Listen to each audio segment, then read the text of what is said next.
Специален поздрав от Митка, независимата, дето се намира Агибари, Германия, от село Бъркач.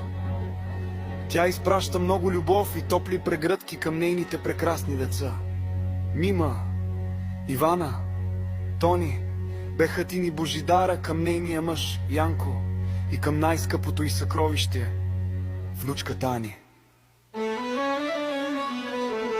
Митка ви пожелава здраве, късмет и много щастливи дни.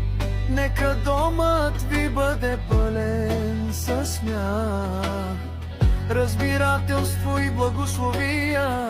Бъдете сплотени и силни, защото семейството е най-голямото богатство. За малката Ани да расте здрава, умна и щастлива, да бъде радостта на всички и гордостта на баба си. А на душманите Митка казва: душманини, магавти мерен, магавти живин. Митка се завърна.